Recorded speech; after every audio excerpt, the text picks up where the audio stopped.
Hello guys, मैं आपका स्वागत करता हूं अपने इस चैनल पे और बहुत प्यारी सी वीडियो में जिस चैप्टर का नाम है अंडर अ टेलीफोन पोल। और इस वीडियो में हम डिस्कस करेंगे इसके क्वेश्चन आंसर्स के बारे में। और जिन बच्चों ने इस पोएम को अच्छे से नहीं समझना चाहते हैं तो वो इसी चैनल पर विज़िट कर सकते हैं। इवन अंडर द डिस्क्रिप्शन मैं एक लिंक दे दूंगा, वहाँ से आप उस वीडियो को देख सकते हैं। जो पोएट्री आपको वो पोएम समझ आ जाएगी। और बाकी चलिए without wasting any more time इस वीडियो जो आज हमने बनाई है जिस पर्पज़ से उसको शुरू करते हैं।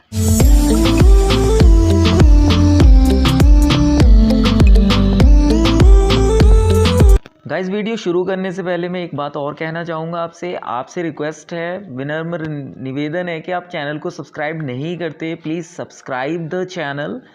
ये मेरी आपसे इल्तिजा है। तो चलिए इस वीडियो को अब हम शुरू कर लेते हैं। सबसे पहला क्वेश्चन यहाँ पर रीडिंग कॉम्प्रीहेंशन से ये आ जाता है ए सेक्शन से कि टिक द करेक्ट आंसर। और फर्स्ट क्वेश्चन है कि when is the copper wire relatively free from work, वो कब होती है काम से फ्री। तो इसका राइट आंसर होगा बच्चों इसका राइट आंसर होगा नेवर। चलिए अब हम दूसरे क्वेश्चन को देख लेते हैं।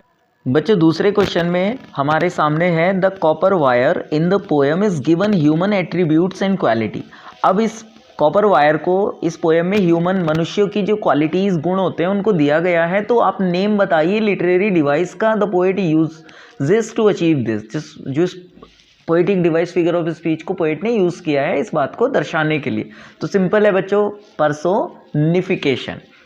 सेकेंड वाला ऑप्शन है पर्सोनिफिकेशन। और अब मोस्टली हम यहाँ पे देखते हैं आंसर दीज क्वेश्चंस, इनको देख लेते हैं।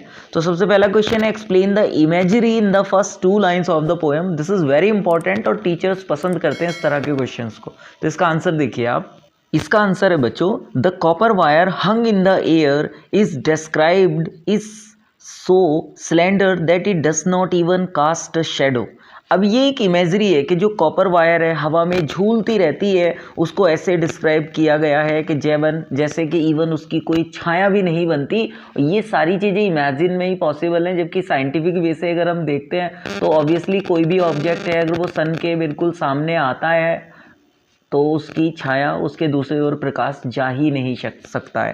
तो ये इमेजरी थिंग है जिसको पोएट ने यहाँ पर यूज़ किया है। चलिए नेक्स्ट क्वेश्चन को देख लेते हैं। तो नेक्स्ट क्वेश्चन में पोएट ने पिक किया है कि pick a line from the poem which says that the copper wire is very thin. तो पहले ए ऑप्शन जो है कि पोएट ने इन लाइनों को यूज किया है और पहला ऑप्शन है is very thin, copper wire is very thin. तो इसको देखते हैं इसका आंसर क्या होगा। तो बच्चों इसका आंसर होगा ए का slim against the sun I make not even a clean line of shadow. ये लाइन आई है जो इस मीनिंग को रेफर करती है अ थिन वायर को। पोएम में ये लाइन आई है। तो ये इसका आंसर है 2 के ए का। अब देखते हैं 2 के बी का क्या आंसर है। बी क्वेश्चन है बच्चों keeps working despite extreme weather condition. Means जो कॉपर वायर है वो काम करती रहती है चाहे कितनी भी खराब वेदर कंडीशन है उसके साथ भी। तो चलिए इसका आंसर भी देख लेते हैं क्या होगा। तो बच्चों इसका आंसर होगा in the rain and the wet dripping in the dawn and the shine drying. Means इन सारी कंडीशन में चाहे रेन हो चाहे वेट ड्रिपिंग हो, मीन्स बूंदाबांदी गीला मौसम हो, या डॉन सुबह हो या शाइन दोपहर का वक्त हो या दिन छिप रहा हो, ऑल वेदर में जो कॉपर वायर है वो सर्वाइव करती ही रहती है और करती ही चली जाती है। तो ये बी का आंसर है। और चलिए अब आगे देखते हैं कि क्या क्वेश्चंस हैं। अब बच्चों यहाँ सबसे पहला क्वेश्चन आता है सी सेक्शन से कि read these lines from the poem and answer the question that follow. Means इस लाइन को पढ़िए और फिर जो उसके नीचे क्वेश्चंस को दिया है उनके आंसर्स को दीजिए। तो यहाँ पर पहली लाइन फर्स्ट क्वेश्चन है, मीन्स फर्स्ट लाइन है कि night and day I keep singing humming and thrumming. अब इस लाइन के ऊपर क्वेश्चन बन रहा है ए सेक्शन से कि why does the copper wire have to work night and day. अब इसका आंसर हम देखते हैं कि वो क्या होगा। इसका आंसर होगा बच्चों the copper wire has to work day and night because people are conversing over telephone lines day and night. Means जो कॉपर वायर होता है उसको दिन और रात काम करना पड़ता है, क्योंकि जो लोग होते हैं वो बातें करते ही रहते हैं दिन और रात, तो कॉपर वायर को भी कभी आराम नहीं मिलता है। This is the right answer of this question.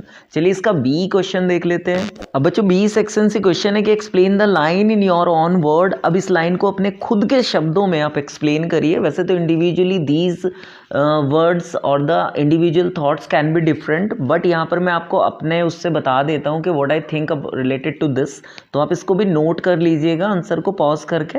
चलिए इसको देखते हैं। तो यहाँ पर बच्चों बात आ जाती है कि all of 24 hours the phone lines are vibrating with people speaking around the globe. Means के 24 घंटे जो फ़ोन लाइन्स है वो वाइब्रेट करती रहती है, थ्रमिंग करती रहती है विद पीपल, लोगों के साथ में, who are speaking around the globe. Means इस ऑल ओवर द वर्ल्ड, इस पूरी दुनिया में जो लोग बातें करते हैं फ़ोन पर, तो उसकी एक झंझनाहट उन तारों में हमेशा होती ही रहती है। I think this is the best और द सुटेबल एग्जाम्पल और the explanation of that line. So you can note down these things student. और प्लीज़ अगर वीडियो अच्छी लग रही हो ना तो चैनल को बिना सब्सक्राइब करे मत जाना। This is my humble request to all of you. चलिए नेक्स्ट क्वेश्चन को देख लेते हैं अब बच्चों यहाँ पे एक सेकंड उसमें लाइन आई है कि death and laughter of main and women passing through me carrier of your speech. Means के टेलीफोन वायर कहता है कि जो डेथ है, मीन्स शोक, लेमेंटेशन की जो बातें होती हैं, ग्रीफ की, सौरों की जो बातें होती हैं, और laughter, pleasurable thing, happiness key thing, blissful key thing, enjoy key thing जो मेन और वेमेन की हैं, वो मुझसे ही होकर के गुजरती हैं। I am the career of your speech. मैं कैरियर हूँ आपकी स्पीच का। तो ये लाइन पोएम में आई है। अब यहाँ पर पोएट हमसे आस्क करते हैं कि where is the speaker position, कि स्पीकर की पोजीशन कहाँ पर है, वो कहाँ खड़ा है। तो चलिए अब हम देखते हैं इस क्वेश्चन के आंसर को। तो on the note of our question we can say the speaker is slung in the air, कि जो स्पीकर है बच्चों वो हवा में झूल रहा है। एंड थ्रू दिस ओनली ही are able to know the all the things of man and women. इसी कारण से उसको सारी चीज़ें पता भी चल रही हैं। अब नेक्स्ट क्वेश्चन देख लेते हैं। चलिए तो यहाँ पर बच्चों बी क्वेश्चन आ जाता है कि how can death and laughter of man and women pass through the speaker. Speaker से होकर के डेथ और लाफ्टर की जो बातें हैं वो कैसे गुजरती हैं। तो चलिए इसको भी देख लेते हैं। The speaker is slung in the air as we know, so the sad and happy telephone conversation of millions of speaker pass through the telephone lines. यानी कि टेलीफोन लाइन्स के द्वारा लोगों की जो कन्वर्जेशन है वो कन्वर्जनेट कर रहे हैं एक दूसरे से। लाखों लोगों की, चाहे वो खुशी की हो या उदासी की हो, वो टेलीफोन लाइन वायर के से होकर के ही गुजरती है। बच्चों थर्ड क्वेश्चन यहाँ पे आ जाता है कि who is your used for, कि यहाँ पर एक वर्ड आया है योर, वो किसके लिए यूज़ किया गया है। तो चलिए बच्चों इसका आंसर देखते हैं। Your refers to us. इस पोएम में जो वर्ड योर है वो हमको रेफर किया गया है। मीन्स ऑल ऑफ अस, हम सभी को, even through out the world, इस दुनिया में जो हम सब लोग हैं, who make and receive telephone calls, वो हम ही लोग हैं जो मेक करते हैं या टेलीफोन रिसीव कॉल को रिसीव करते हैं, वो हम लोग हैं जिनको हैप्पीनेस की या सैडनेस की ये खबरें सुनने को या हम लोगों को बताएं। तो आई होप बच्चों कि आपको पोएम पसंद आई होगी। कोई डाउट है, क्वेरी है तो प्लीज़ मुझसे पूछ लीजिएगा। बाकी आपका थैंक यू। और हाँ, जाते जाते चैनल को सब्सक्राइब ज़रूर करके जाना। बाकी आपका थैंक यू, बाय।